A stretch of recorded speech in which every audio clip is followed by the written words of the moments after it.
Recording. Hi, I'm Angie Tucker. I'm a board member here at Revelation Gardens. Revelation Gardens is a Benton County nonprofit working to reduce the number of pets in need in our community. We are starting our weekly podcast on Sundays at 2 to talk about all things related to pets. Today's topic is the importance of spay and neutering. Before we jump in, I want to remind you of our founding scripture, which is Revelations 21:4. He will wipe away every tear from their eyes. There will be no more death or mourning or crying or pain, for the old order of things has passed away. Today our guest speaker is Angela Jones. Hey, Angela. Angela is a Benton County resident since 2003. She holds her master's degree in experimental psychology, and she's worked for 15 years as a behavior analyst in rural West Tennessee, and now serves as the lead writer for the Camden Chronicle. Since living in Camden, she has personally owned, fostered, or helped rescue more than 50 pets, mostly dogs. Angela has volunteered with a number of pet rescue organizations in West Tennessee and served as chairman of the Benton County Animal Shelter Board from October 2019 to 2020. She's originally from Louisiana, and Angela has lived in Tennessee since 1996. Hi. Okay. She is also our treasurer now. That's a new thing. That's just within the last week I've become Yeah. treasurer. So Yeah. I'm excited for that opportunity to work with these fine ladies and the gentlemen at Revelation Gardens. This has been such a boon for our community to have a dedicated rescue that's located right here in Benton County. And I think that Revelation Gardens, one of the things that this group does best is to provide education and information to pet owners, not just simply rescue animals and try to have them adopted or rehomed, but to help pet owners who want to keep their pets find a way to do that and learn how to do that. And talking about spay and neuter is kind of one of those ways we can help pet owners to keep their pets. Right, and so that's our topic today, is the importance of spaying and neutering. So I wanted Angela, it says she has helped with 50 pets, but tell me a little bit of that history. Okay. Well, what happened was I moved to Camden in 2003, and I had 2 pets like a normal person. Okay. And at that time, the job that I had led me to drive all over West Tennessee and Middle Tennessee along the Tennessee River.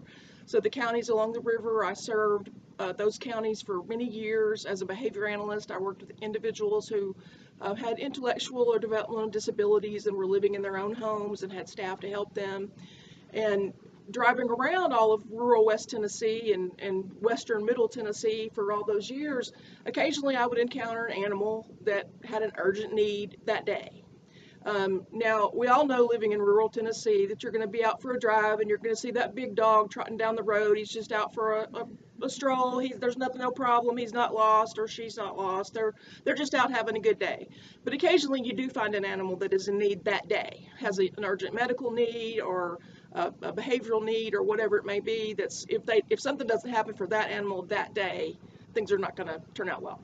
And that's how I ended up with so many pets of my own and also pets that I helped to find other homes. And so I certainly have never had 50 dogs all at once. I don't have the capacity for that. I don't have the funds for that, certainly. But one benefit of my job as a behavior analyst was it paid well. So I had some flexibility in my spending and some opportunity to use some of my money to help animals in our area that needed that. So that's kind of what I did. The most dogs I had at one time was 12, and I can tell you that was too many for one person. And in the home that I lived in at that time, we had 4 different habitats because of behavioral issues among the dogs. Not every dog gets along with every other dog, although for the most part, if you leave dogs alone, they're going to get along pretty well. They'll figure it out on their own. But that's by no means an ideal situation, and really we were not at that time able to give our animals as much individual attention as we wanted because we just simply had too many. But most of those animals have passed on now. I'm down to only 3 dogs now. I'm almost back to being a regular person. So yeah, I have 4.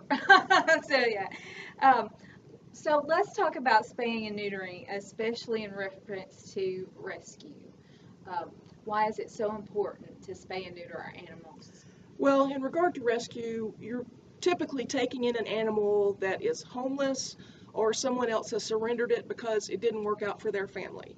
Okay, so when we're talking about rescue, these typically are not animals that are being bred because they're purebred and they're for sale for a high dollar amount. These are animals that may have a mixed breed history or may have a poor behavioral history due to just not learning the things that they needed to learn at different steps along the way.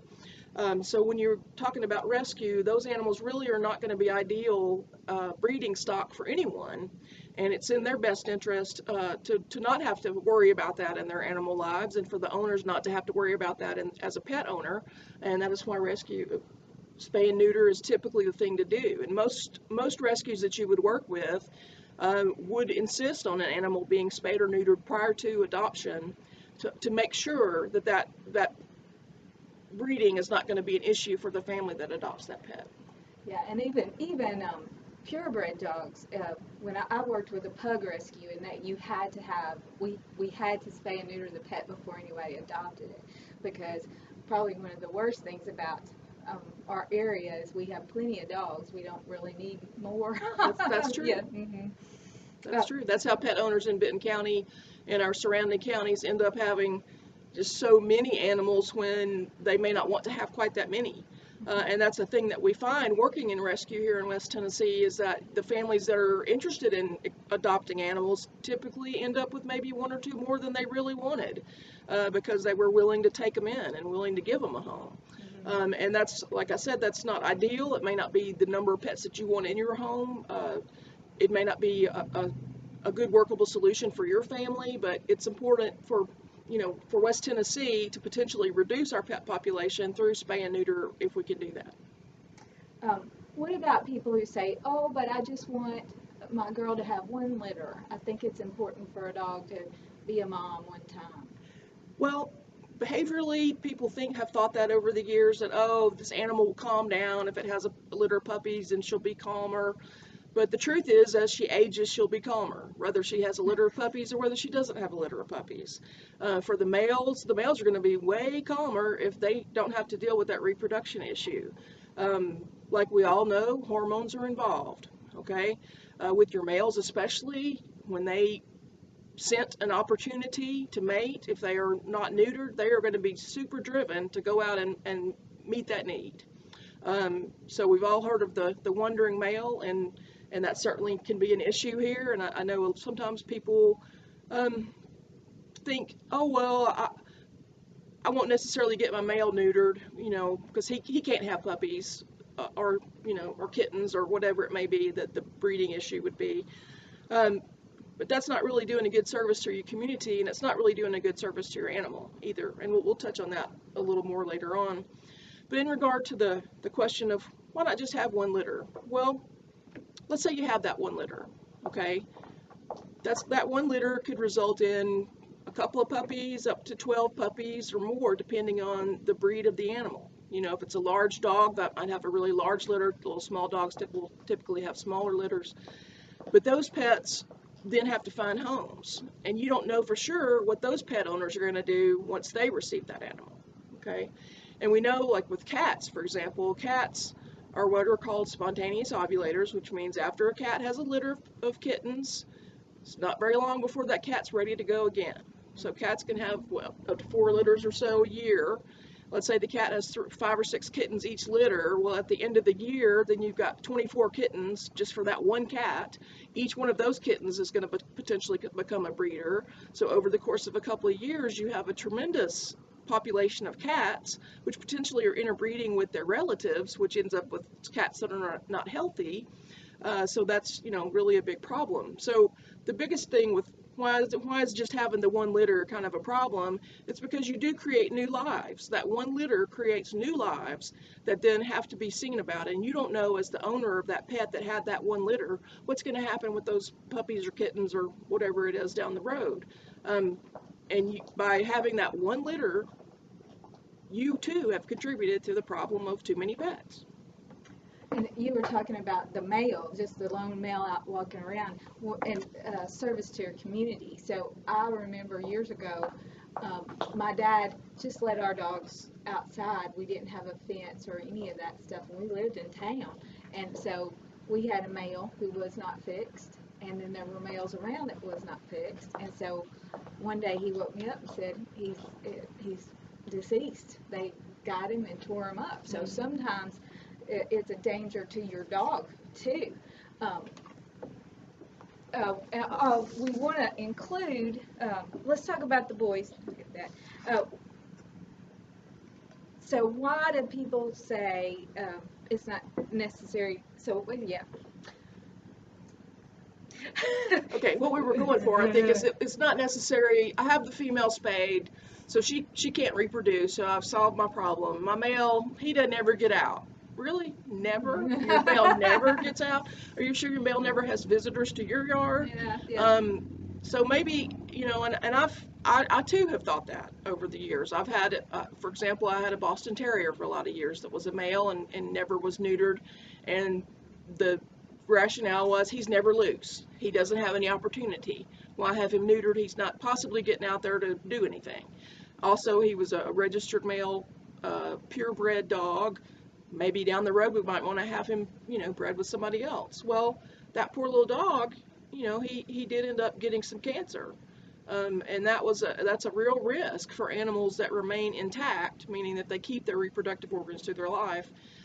For animals that remain intact, their risk for cancer is much, much higher than for animals that have been spayed or neutered. And again, like Angie mentioned, the male animals that have the drive to go out there and seek those females, they can run into medical problems through fighting, through conflict with other dogs, through being shot. Potentially, that happens as well. If there's a dog that's coming around your area and you can't get it to leave you alone, and maybe you've called animal control and they've tried to get the animal, but maybe may not have been able to because it's roaming around. That animal's at risk of being killed by an unhappy property owner, and we know that happens occasionally in Benton County. And it's not something we want to have happen. It's not a lawful thing to happen, but it does happen. Yeah. So, do you have any interesting statistics about spaying and neutering? Well, as we mentioned the cats earlier, and how if you have a litter of kittens, 4 litters a year, that at the end of the year, not do you just have one cat, you probably have 25 cats. But the best statistic I can give you about spay and neuter is that I know for sure that 100% of the animals that are spayed or neutered will not reproduce. I hope they still have a little of that drive. Well, I've got a female dog that likes to show dominance to the males. That's so crazy, but she does. All right. All kidding aside, sometimes people don't spay and neuter because they don't have the money, and so we want to talk about our options for that. Do you have some ideas? I do. There are a number of low-cost spay-neuter programs available. You can contact the vet that you want to use and ask them if they participate in those programs, and they can give you information about that. Another suggestion is that not all vets charge the same amount of money for the services that they provide. So just because you live here in Benton County, you might call a Benton County vet and their price for this procedure is X. If you call a vet in a different county, their procedure may be Y. I've found that myself over these years with all those 50 animals and so forth. I've taken advantage of all the great vet care that we have in our community, not just here in Benton County, but in Henry County and Carroll County and Humphreys County and Decatur County around us. All of those have vets. All of them have different prices for their services. And so, I guess they would have specials at different times. Like, that's right. Maybe they are having a special that month and you could give, Right, so it's not uncommon for vet practices to offer a special in the springtime, a spring spay neuter weekend where it's a low cost spay neuter procedure. Typically a neuter, because it is a less invasive procedure, is slightly less expensive than a spay, which is a little, certainly a more invasive surgery than the neuter. Another thing people can think of is Revelation Gardens has some programs to help with the cost of spay and neuter. You can contact us through our website or our Facebook page or here at the shop and gather some more information about options for spay and neuter for your pets. Or if, for example, if you live in an area that has what we call a feral cat colony, we're working to get some grant money to help with those problems. A typical thing that's done with feral cat colonies is what they call trap, neuter, release. And that would be where we bring in a trap and the cat can, is caught that way, and then it's taken for a spay or neuter and then released back to the feral colony, but it's no longer a reproducer, so it's free to live out its life as a wild animal without continuing to contribute to the problem of an excessive number of cats. As we pointed out, cats which typically are not very healthy and are often inbred because there's so many relatives living in the same space. So is there anything else that you feel like you could add to spay and neuter that we haven't mentioned? Well, as a pet owner, I personally feel that it's a responsibility. As a pet owner, there's certain things that you're going to do. One, you need to provide a safe environment for your pets, either inside your house or the fenced yard, or being in a locale that you know is a safe area, or a dog that's well trained to not leave the property, or an e-collar, or any of those kind of things. But providing a safe environment is a minimum thing that you're going to do as a pet owner. You're going to provide adequate food and clean water. You're going to provide, hopefully, some affection and attention to your animal, and with that comes maybe a little bit of training to help your animal not be a wild thing. And you're going to provide veterinary care when your animal needs it. And one of the things that you can do for your animal, as we said, is help prevent some of those cancers that can occur by spaying or neutering. Another thing you can do for your animal is to help reduce its wonder drive, if it's a male, by having it neutered. And for the females, you reduce a lot of mess, if you will, for the twice a year when female dogs come into heat. You reduce a lot of problems in terms of unwanted puppies, or puppies that you don't know what to do with, or where to give them, or who to sell them to, or anything like that. You end up with a litter of puppies that you were not prepared for, because it does happen. We all know that if you have an unaltered female, there may come that time when you go, what happened here? Suddenly little Susie or Bobby is having some puppies and we weren't expecting that. So one of your responsibilities as a pet owner is to make sure that that doesn't have to be a part of your animal's life. Of course, we all love puppies, right? Everybody loves little puppies and little kittens, but they're really a mess.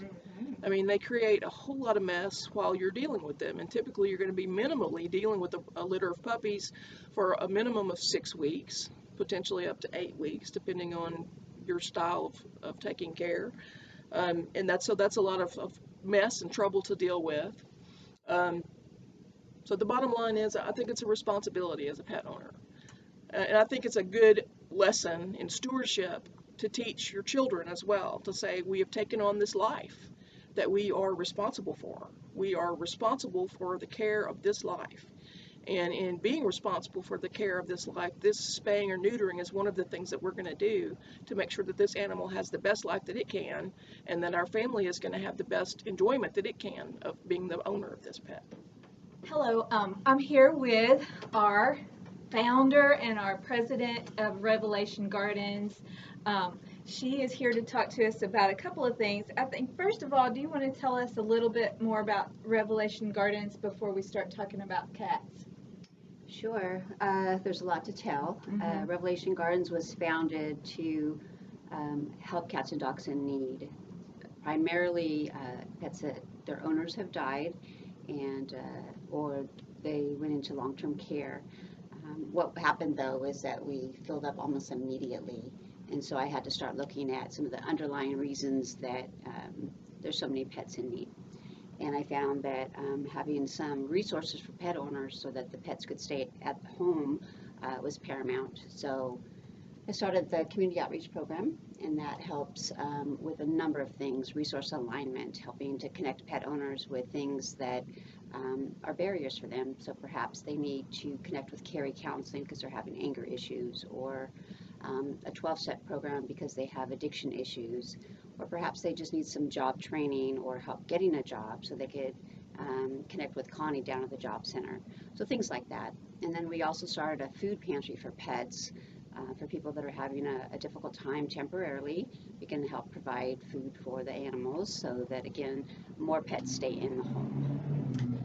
All right, so we wanted to continue. We've been talking to Angela about dogs coming into the home, but you are more of a cat person. So I wanted to kind of jump over into the cat field. So how is bringing a cat into the home a little different than what we've already been talking about? Yeah, well, it really depends on if there's already a cat in the home or multiple cats. So that's something to think through. But primarily, what I try to do is give them an opportunity to be successful. And so what that means is giving a cat a safe space. So whether it's its own room or a nook or a cat bed that they can feel is theirs and they're safe, and then they can venture out into the house as they feel comfortable. I think that's setting them up for success. I also do some techniques where I will actually hold the new animal, the new cat, and we'll take it into each room until you can feel the animal starting to get stressed and trying to get away. And then I'll kind of retreat a little bit. But that lets the cat feel safe with you while it's starting to explore the new environment. I will also take the cat and actually physically introduce them to the other animals. So, for example, Parker, this is Henry. Henry, this is Parker. I actually physically will sit down with the animals and introduce them to one another, and that really, I think, goes a long way in helping them to feel safe. It's all about giving them the tools that they need so that they can feel safe in the home. And when we talk about rescues, they've been through oftentimes a pretty horrific past, and so we really want them to feel that they are safe in their new environment, and then they can venture out and feel confident, as they feel that they can do that. That one thing I've seen when I've been on rescue sites, like sometimes people will return a cat maybe too quickly because they go, this cat all it does is hide, and we wanted a cat that would play and stuff. So how long is the process? Do the people need to remember that there's going to be some time that has to go into it? It's a really great question. It's individual. There's always going to be different personalities involved. But I think that a good rule of thumb is as long as it takes.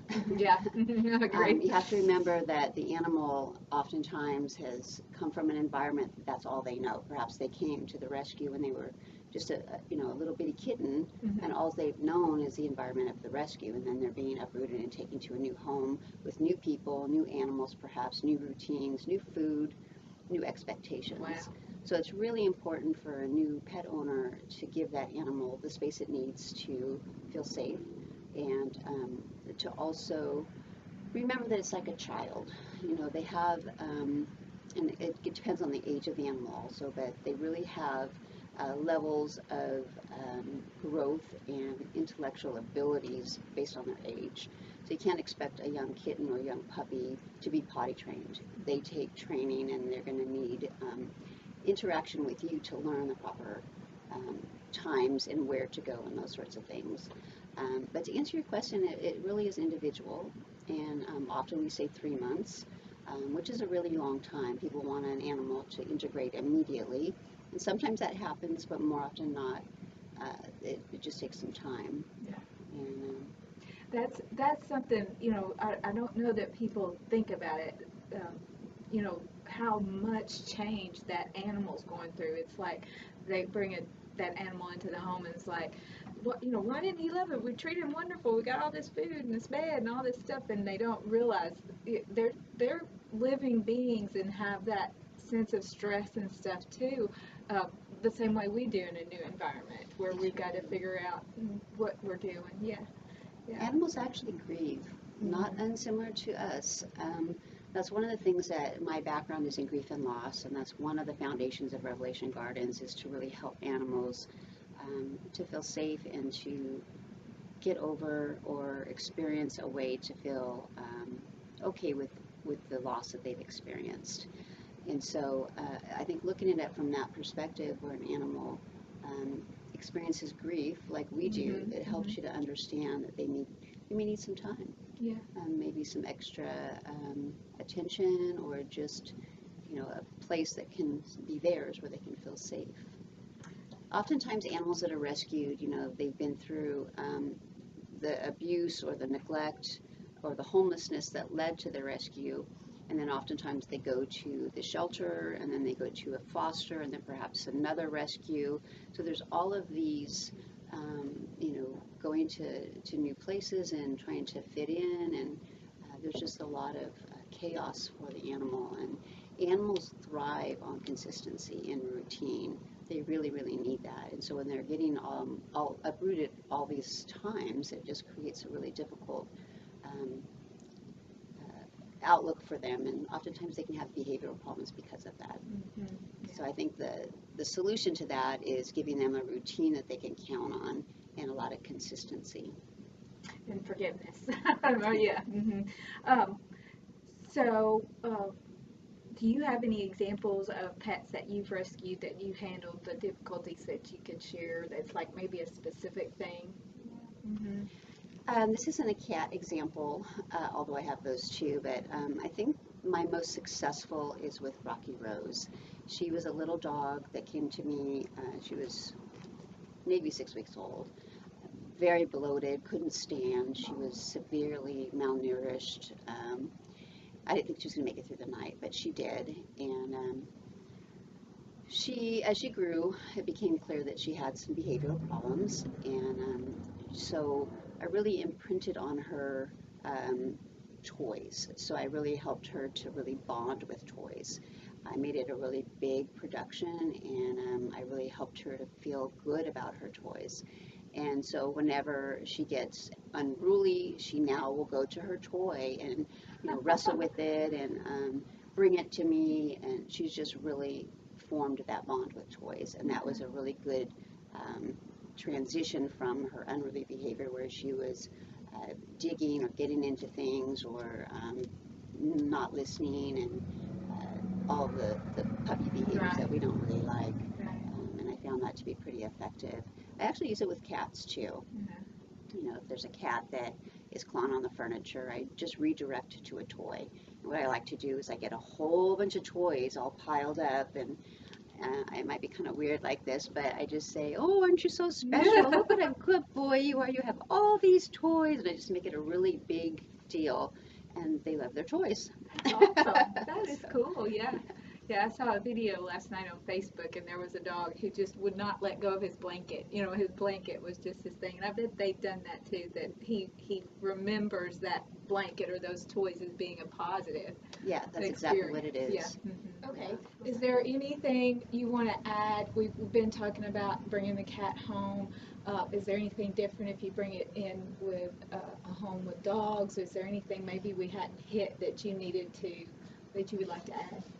Well, it's really case by case. There's not a lot of generalizations that work in every case, but I always say, just be patient, give the animals the tools they need to be successful, and that is, give them their spaces so they feel that, they're safe, they have their space, and give them equal attention, try and interact with them together, giving them both equal time, and just encourage them to really interact well. But again, if a cat has never been around a dog, there's going to be a little bit of interaction. I mean, timed for them to get acquainted and have that good interaction. And if you have a really large dog, you have to obviously be careful to make sure that it's going to be cat friendly.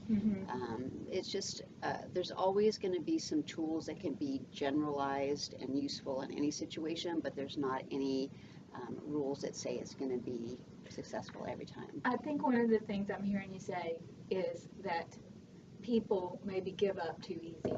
That it is a job. It's not just in our responsibility, which Angela talked about. We don't just bring a pet home and it's going to be perfect and fit in.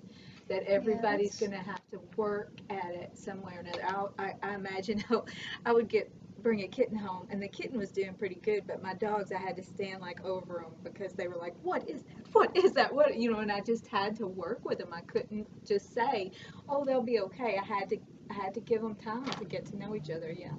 Excellent point. Yeah, I think it's really important to remember that they're like children, and they're going to need some supervision and some guidelines and strategies to be successful. And you can just utilize some basic child psychology, which is just how to help them feel good about themselves, but to know that there are boundaries and there's things that aren't okay to do, but really encourage the things that are okay to do.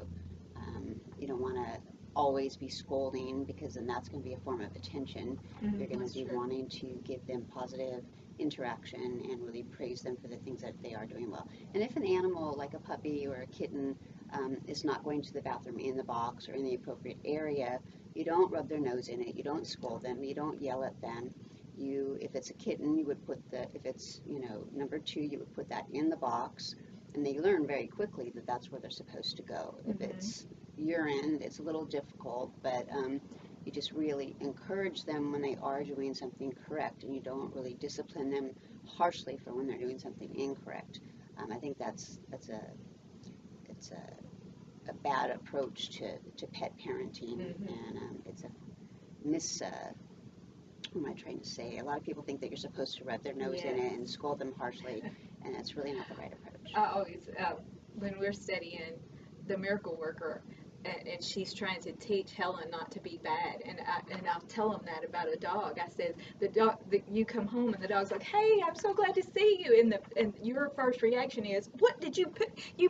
My owner pushes my nose in my poop when I come home. That must be how they greet me, because they don't understand unless it's happening right then what it is that they don't know why you're putting their nose in their.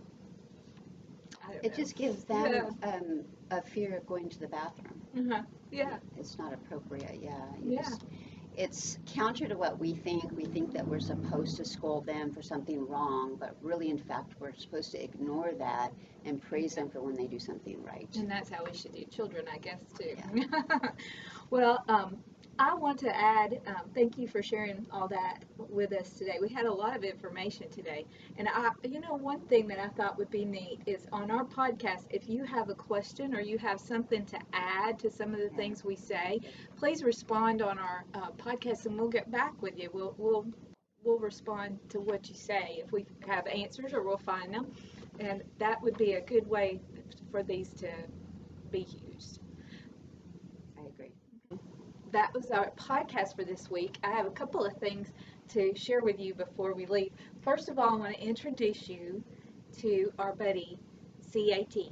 CAT is our mascot, and we are going to have him at every podcast somewhere, and we are coming up with a plan for some kind of little treat or prize if you can find him and share to people out there in Facebook land or wherever you share to, so that we can have more people knowing about us and more people supporting helping animals in our community. We'd also like to extend a thank you to our sponsor, the Camden Animal Clinic, and Dr. Pascal, who I love. And through their generous support, we are able to bring you this podcast each week. Next week, we will talk about what to do if you find an animal in need. And our guest speaker will be Tracy Chapman, director of the Benton County Animal Shelter. Not Tracy Chapman, who wrote Fast Car, all you 80s people. Remember, if you have a pet-related question, email us at revelationgardens@gmail.com. And same cat time, same cat channel, but dogs rule. Dogs do rule. They'll tell you that for sure. Thanks for joining us. Great job.